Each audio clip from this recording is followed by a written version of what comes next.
ధ్యాన శాస్త్ర ధ్యేయ రూప ధర్మాధర్మ వివర్జిత విశ్వరూప జాగరిణి స్వపంతి తైజసాత్మిక అన్నారు. ధ్యాన ధ్యాతృ ధ్యేయ రూప అంటే ధ్యాతృ అంటే ధ్యానించేవాడు, ధ్యేయం అంటే ధ్యానించబడేది, ధ్యానం అంటే ధ్యానించుట. ఈ మూడు లేని ఒకానొక రకమైన ఒక మరుపు రావాలి. మీరు మెడిటేషన్ చేయగా కాసేపటికి ఏమీ తెలియని ఒక మరుపు ఏర్పడుతుంది. ఆ మరుపు వచ్చిన క్షణం మీరు స్వయంగా అమ్మవారి రూపమైనట్టు. దీనికోసం ప్రయత్నించండి అంటున్నారు. నేను ఏ భజన చేసేవాడిని విమర్శించటం లేదు, భజన చేయవద్దు అంటలేదు. కానీ దీన్ని మరింత మెరుగులు పెట్టుకుంటారని, మెరుగులు పెడతారని, పెట్టడానికి ప్రయత్నిస్తారని మేము చెప్పటం. ధర్మ వివర్జిత. నీవు పైన ఆ శక్తిని చూసేటప్పుడు, ఆ లెవెల్కి వెళ్ళినప్పుడు అక్కడ ధర్మం అధర్మం అనేది ఏమీ లేదు.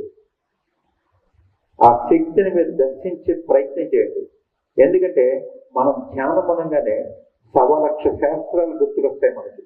ఇవాళ మంగళవారం చేయొచ్చా, లేక సోమవారం చేయొచ్చా, రేపు ఆదివారం ఏమో, ఎల్లుండి ఫలానా తిదేమో, ఇవన్నీ గుర్తుకొస్తున్నాయి. ఈ ధర్మం అధర్మం మొత్తం బయట పెట్టండి.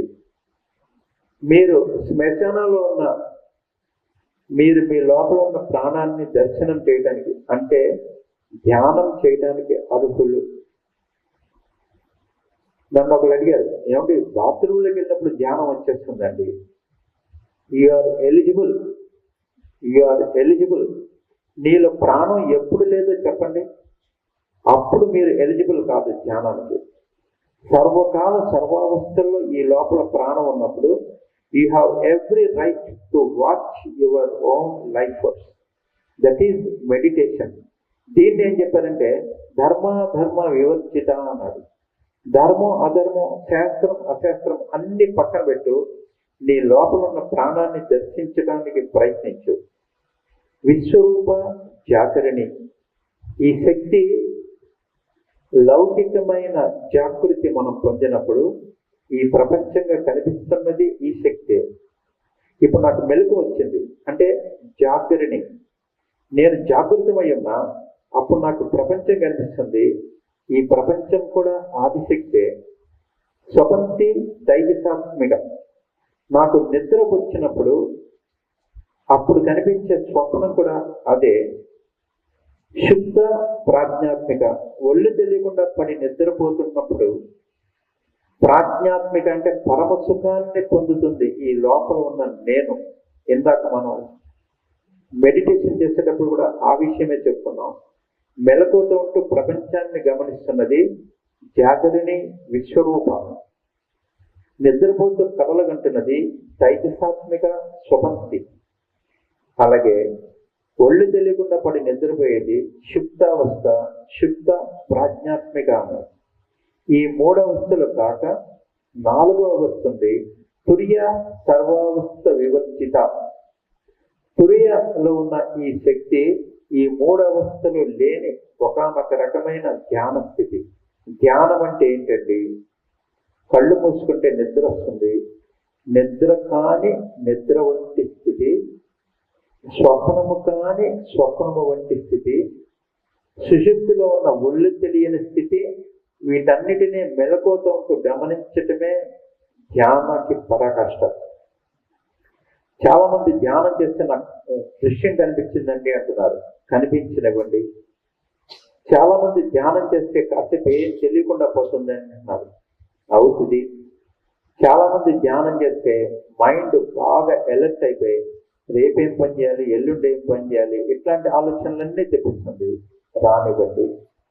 మీరు ధ్యానంలో ఉన్నప్పుడు జాగృత అవస్థ, స్వప్నావస్థ, సుషుప్తి అవస్థ కలుగుతూ ఉన్నట్టుండి ఒక్కొక్కసారి ఏమి తెలియని తుర్యావస్థ కూడా కలుగుతుంది. మీరు అరగంట సేపు ధ్యానం చేస్తే మనకి మనం తెలియని స్థితి, మెలకువతో ఉంటూ తెలియని స్థితి, ఒక్క క్షణం వచ్చిన జీవితం ధన్యమవుతుంది అంటున్నారు. దీనికోసం మీరు ప్రయత్నించండి. లలితలో మనం ఏం చేయాలో చెప్పారు. ఇంకేం చెప్పారంటే పంచబ్రహ్మముల గురించి నేను చెప్పాను కదా. సృష్టికర్త్రి బ్రహ్మరూప, బ్రహ్మ అనే రూపంలో ఈ సృష్టిని పుట్టిస్తున్నది. గోప్త్రి గోవింద రూపిణి. గోప్త్రి అంటే పరమరహస్యంగా అందరిలో సర్వాంతర్యామిగా ఉంటూ అందరితో అన్ని పనులు చేయిస్తున్న ఈ శక్తి పరమరహస్యమైనది. అందుకని ఇది గోప్త్రి. ఈ శక్తి కలిగిన శివ గోవిందో. గోప్త్రి గోవింద రూపిణి, గోవిందుడి రూపంలో ఉంటూ అందరి లోపల ఈ శక్తి ఉండి పనిచేస్తున్నది.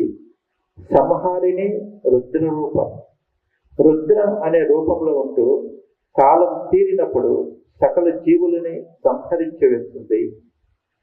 తిరోధానకరి ఈశ్వరి, ఈశ్వర రూపంలో ఉంటూ ఎవరైనా అహంకరించి అధర్మంగా ప్రవర్తిస్తే వాళ్ళని ఆకర్షణ నుంచి పాతాళానికి నెట్టివేయగలిగిన తిరోధాన శక్తి ఈశ్వరి. సదాశివ అనుగ్రహగా, అనుగ్రహ రూపంలో సదాశివుడి రూపంలో ఉంటూ కూడా ఈ ఎనర్జీ పనిచేస్తుంది. పంచకృత్య పరాయణం, ఈ 5 కృత్యములు నడిపిస్తున్నది ఈ శక్తి. ఇందాక మనం ధ్యానం చేసిన ధ్యానం, దాని వివరాలు లలితలో ఎంత చక్కగా గోప్యంగా అందంగా వర్ణించబడ్డాయి. మా అభిప్రాయం ఏంటంటే ఈ లలిత చదివినప్పుడు చదవటం కాదు, మనం చదివి ఊరుకోవటం కరెక్ట్ కాదు. మన ఇంటికి ఎవరో వచ్చారు, నిర్లిప్తంగా చూస్తూ కూర్చోండి, భోంచేయండి, కాఫీ తాగండి, టీ తాగండి అంటున్నా కానీ మన కదలట్ల. ఇది మర్యాద, ఇది మర్యాద చెప్పండి. మీ ఇంటికి ఎవరో వచ్చినప్పుడు మీరు కుర్చీలో కూర్చొని కదలకుండా వచ్చారా, కూర్చోండి, భోంచేసి వెళ్ళండి అంటున్నారు కానీ మీరు కదలట్ల. అప్పుడు అది ఏమైనట్టు? అలాగే ధ్యాన ధాతృ చేయ రూప అంటూ ఆ స్థితిని పొందకుండా కేవలం దాన్ని వదిలివేస్తున్నాం. దీనివలన అనుకున్నంత ఫలితం రావటం లేదు. సామాన్యమైన జపం వల్ల లౌకికమైన లాభాలు, మెటీరియల్ ప్రాస్పరిటీ లభిస్తుంది కానీ మనలో ఉన్న పాపములు నశించుట, ముక్తి లభించుట అనే క్రియ మన ఎదురుగానే ఉన్నప్పటికీ మనం దాన్ని పట్టించుకోకుండా వదిలివేస్తున్నాం. దీన్ని పదే పదే మీరందరూ తెలుసుకొని ఇక నుంచి లలిత సాధన చేసేటప్పుడు అందులో కొన్నైనా మనం ప్రాక్టికల్గా సాధన చేయాలి అనే ఆలోచనకి రావటం చాలా అవసరం.